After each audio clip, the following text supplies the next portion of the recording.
रामकृष्ण हरी मैत्रिणी. तर हे बघा ब्लाऊज आहे इथं. तर तो ब्लाऊज त्यांना टाईट झालाय. तर आपल्याला ह्याच्यावरती पॅटर्न बनवायचं आहे आणि पॅटर्न बनवून त्यांना लूज पण करायचं आहे आणि पॅटर्न पण होईल ते. तर चला आपण ह्याचं नवीन काहीतरी पॅटर्न करूया आणि लूज पण करूया.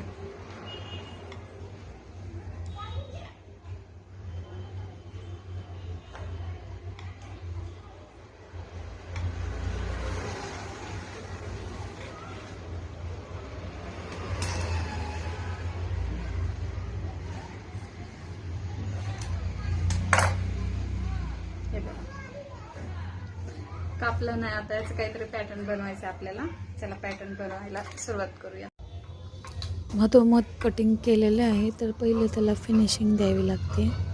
चला तर मग फिनिशिंग करू त्याला, कारण मग धागे वगैरे उसवतात ना, त्याच्यामुळं त्याला पण पट्टी मारून घ्यायची आहे. हे अशा प्रकारे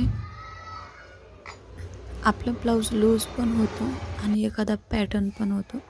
मी खूप सुंदर पॅटर्न दाखवणार आहे, ते तुम्ही शेवटपर्यंत नक्की बघा.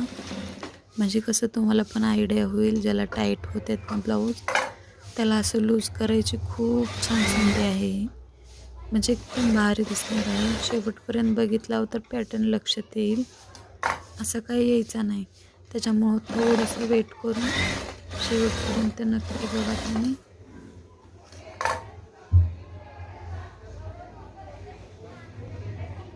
कस्टमर बोलत होते कसंही करा पण मला थोडासा लूज करून द्या, कारण खूप टाईट होते. मी बोलले काळजी नका करू, खूप छान पॅटर्न होईल. बरं झालं, काहीतरी न्यू पण होऊन जाईल आणि तुम्हाला लूज पण होऊन जाईल. तर ह्या अशा प्लेट टाकून घेतल्यात आपण. प्लेट्स तर सगळ्यालाच माहीत असतात की कशा टाकायच्या ते, त्याच्यामुळं त्याचा काही व्हिडिओ बनवला नाही मी.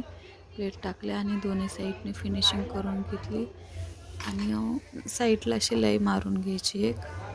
जेवढा आपल्याला पाहिजे ना तेवढाच पॅच घ्यायचा, जेवढा आपल्याला लूज पाहिजे तेवढा पॅच आपण टाकायचा मधोमध. हे बघा पॅच मी घेतलेला आहे, मारून पण घेते शिलाई त्याच्यावरती.